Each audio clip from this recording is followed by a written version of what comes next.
Yeah, so it's not just about coronavirus, it's about the depression that's going to come right after. If it's not one thing, it's another. If it's not one group of people that are dying from an illness, it's another group of people that are about to die from starvation. So isn't that nice? So Bank of America warned investors on Thursday that a coronavirus-induced recession is no longer avoidable. It's already here.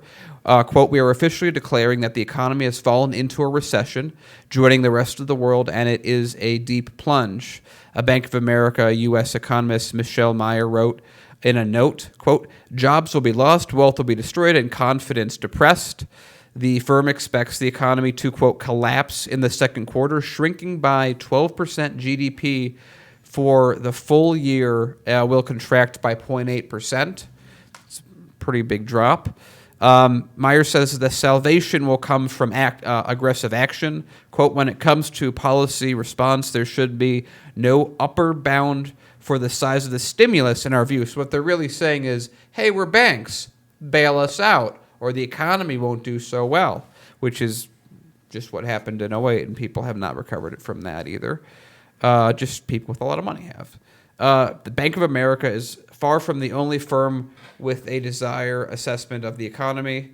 On Tuesday, Morgan Stanley said a global recession in 2020 is now its bad case, while bond king Jeffrey Gundlach of Double Line Capital says that there's a 90% chance the United States will enter a recession by year end. The recession is multiple quarters of decline. I believe it's 3 quarters in a row. I could be wrong on that, but so here we are. This is the big issue that we're dealing with. That right now, right in front of us, what we're dealing with that hasn't even fully started is this pandemic, this wonderful coronavirus that, of course, our government didn't see coming, made fun of, blamed, blah, blah, blah, blah, blah. They didn't take it seriously until it's pretty much too late at this point to do much except slow it down a bit.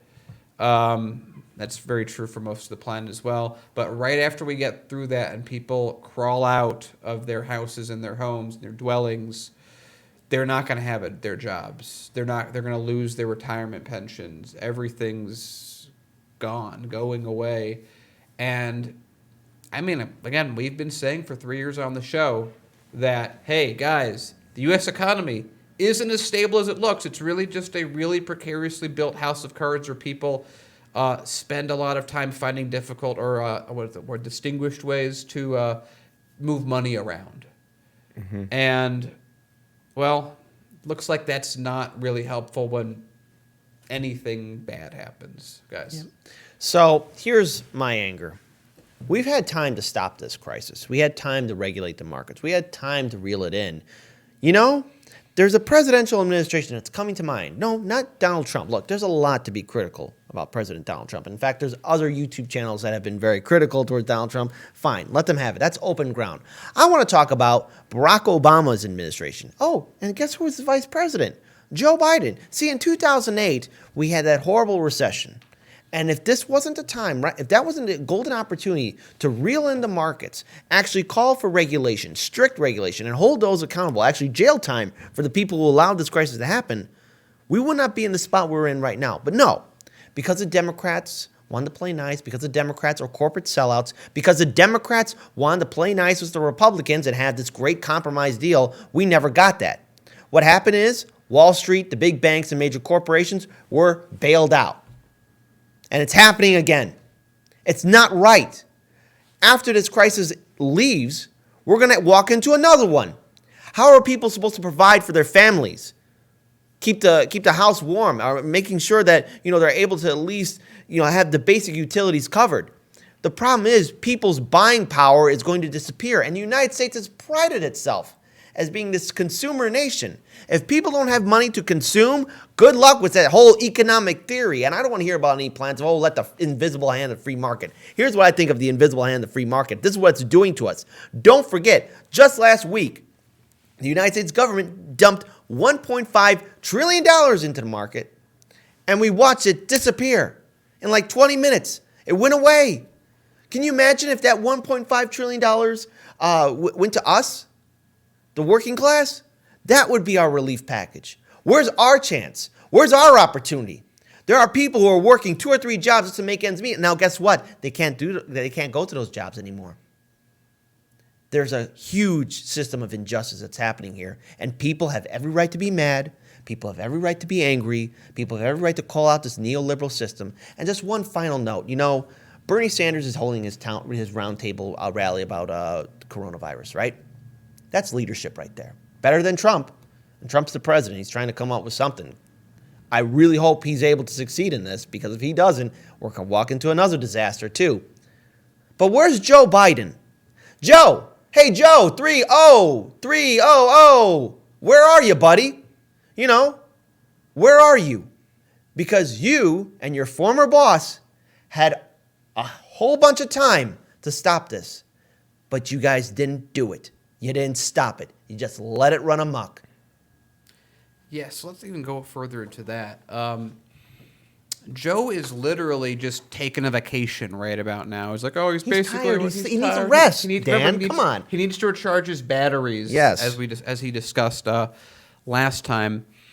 This entire situation that we're in, if the last 40 or 60 years had worked out differently, we might just be dealing with a pandemic that the economy survives from because there were safeguards in place. But no, the problem was never fixed in '08, and this is the result of it.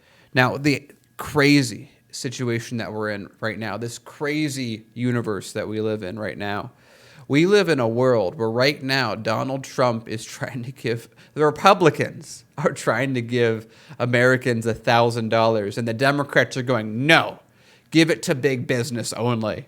Help them with their unemployment a little bit, which, of course, Lainey Peterson went and talked about yesterday about how that takes away the entire gig economy of people. So we live in interesting times, people. We live in the time of a pandemic, a recession, and the Republicans optically starting to look like they care more about you, even if it's for nefarious reasons, than the Democrats who are trying to block money. It's just, we live in interesting times. Real quick, we got a super chat. Myra Sanchez, $2. It's too late to stop COVID. It's too late. And unfortunately, that is very true. But now we have to move on. Paul, go. I wanted to mention on that story also, if we're talking about the market itself, I think some industries are going to be able to weather this a little better than others. I mean, companies like Netflix, companies like Amazon, while the whole market in general has lost large swaths of their value, they've lost, it looks like, maybe 10% over at Netflix. I think something similar at Amazon over the course of the last month. Whereas if you look at the Dow Jones in general has lost closer to a third of its overall value. The same can be said for the S&P 500. Not quite a full third of the value from the NASDAQ, but pretty darn close. All of this amidst, again, what we were talking about earlier, trillions of dollars being poured into these markets to prop them up.